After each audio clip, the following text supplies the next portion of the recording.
Hi, and welcome to another Boom Web Search Technology Explanatory video, which is generally towards secure digital parentheses SD cards in a introductory format.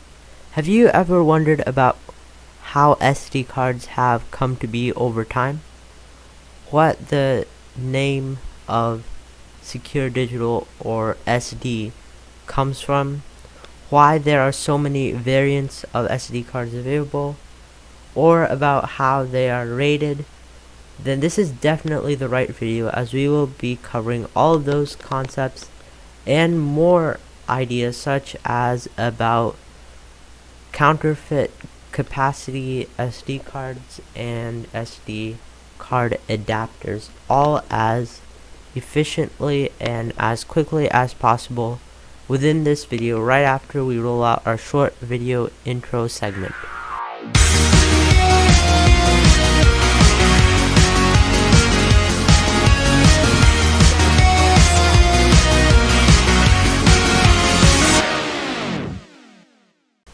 Okay, so let's get right into the video with our first topic. And the topic is based on a question, and that question is, have SD cards come to improving to a significant degree from being compared to how they were before / in the past? Yes, secure digital cards have definitely come a long way from when they were first developed in the year of 1999. At the moment of making this video, there are SD cards with high data capacity such as 512 gigs, although something higher will likely be released a few years from the publishing point of this video. Most SD cards, back when the technology was relatively newly created, the capacity of less than a gigabyte cost hundreds of dollars. Now we have 128 gigabyte sized cards at a price range of around 30 to 50 USD at the point of making this video. This shows that SD cards have improved in terms of their storage capacity and how they have come down in cost in order to make them more available and therefore more likely to be integrated on more devices than before. Our next topic is going to be based on the question of why SD cards are known as their name of secure digital cards. SD cards are known as being secure digital cards because of their support for DRM, parentheses digital rights management, which is why they were given the reference of being secure digital cards.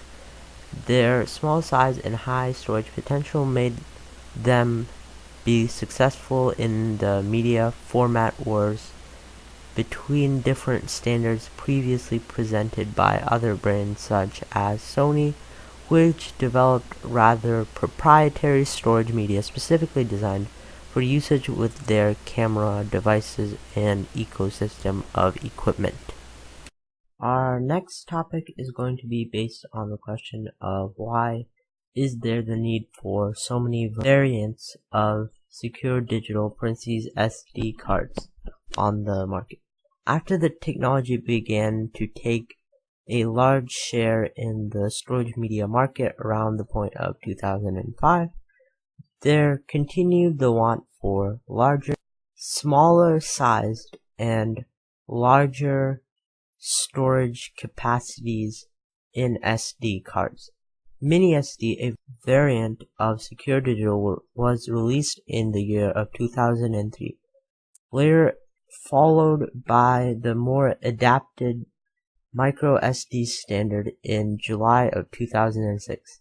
Flash-based transistor sizes lowering allowed for more of them to be placed in a smaller area, therefore giving them more data density, and that allowed for smaller sized and larger capacity SD cards.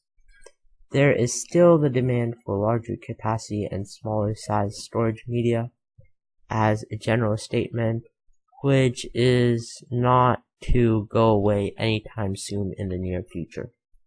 Moving on, Is there 1 terabit secure digital cards to be commonplace in the market soon? SanDisk, a manufacturer of storage media such as secure digital cards, claims to have a secure digital card which can hold a full terabyte of data, and it is in the prototype stages.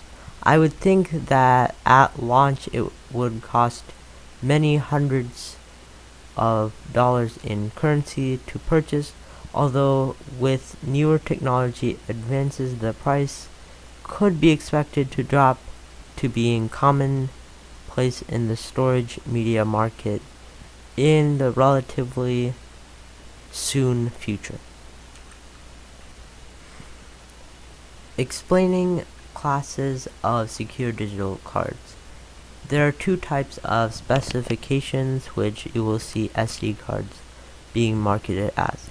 One is UHS speed class and the other one is speed class. Speed class is a bit easier to remember in terms of highest possible performance than UHS cards, although I will explain them both. UHS class and corresponding speed goes in factors of 10. Therefore, a UHS card with a rating of UHS 1 can do 10 megabytes per second maximum, and a UHS 2 card can do 20 megabits per second max, and so on. Speed class is more simple as the factor between the class number and the speed is a single factor, meaning a class 2 card which is rated by speed class can do 2 megabytes per second max. Class 4 cards that are rated with speed class can do 4 megs per second max. Class 10 cards rated with the rating of speed class can do 10 megs per second max, and so on. At this point, probably many of you are wondering about the question, should I get the card with the higher class or speed rating? Not necessarily. A higher class and speed would be more optimal / preferred, although not necessary for all cases. If you are just copying files, then it should only affect transfer times, although it can make a large difference when it comes to real-time tasks, such as a security camera recording security footage. Frames will likely be left out in the case that you have a camera with a too low speed SD card put in it / connected to it. You should generally have a class 2 for standard definition video recording, class 6 for lower grade HD video recording, and class 10 for full HD video, parentheses 1080 pixels. Now let's discuss our second to last topic, which is going to be to discuss adapters pertaining to secure digital cards. Many different adapters are available and are able to convert micro SD cards to SD cards because SD cards are smaller in size. That actually should say micro SD cards are smaller in size, and it needs some internal rewiring fitting the size of a SD card slot in order to work. Although it's not that simple, as the adapter could limit the speed of a given micro SD card and be a bottleneck. Therefore, make sure that you have a adapter with higher supported speed than the rated speed for the micro SD card in order to achieve optimal results. Note that you can only use converters one way, which means you can't convert a SD card to a micro SD card because of the size differences. You clearly can't convert a larger card to be able to fit in a smaller slot without making some kind of port extension or something along those lines. Most readers will not know the difference between an actual SD card and a adapted one, which makes this a really good solution if you want to use micro SD instead of a standard SD format for your card. USB readers are available and allow for these cards to be read by computer systems. Also, there are in different formats such as Thunderbolt or integrated in certain cases, and that would mean taking an expansion slot of either the drive bay, or I've even seen some that work with PCI Express, although that may be not optimal because it's kind of hard to reach to the other side of your computer if you want to plug in an SD card. Traditionally, it's going to be on the front panel, although it is possible for different manufacturers to position the reader in different locations of the system. On laptops, it will usually be on this side, although. Addressing fake capacities. There are many examples which I would be able to find which are highly probable to be illegitimate SD cards which have their controllers set to report a higher capacity, although actually have a lower capacity, meaning when you actually go over the maximum capacity that the card can store, your data will be subject to corruption. Online sold SD cards are generally more susceptible to being associated with fake capacities, so please make sure that whenever you buy from a buyer, make sure that they have a buyer protection policy, which would be able to get you a refund in the case that you get a fake capacity card or something along those lines.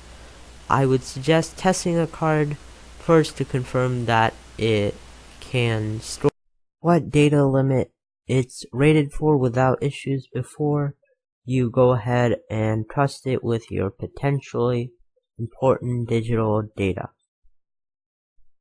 Thanks for watching. Thank you so much for watching this video, which is generated towards secure digital SD cards. Please make sure to subscribe to this channel, being web search, if you have not done so already, and have your bell notifications turned on to prevent missing any of our future uploads of content at Boom Web Search.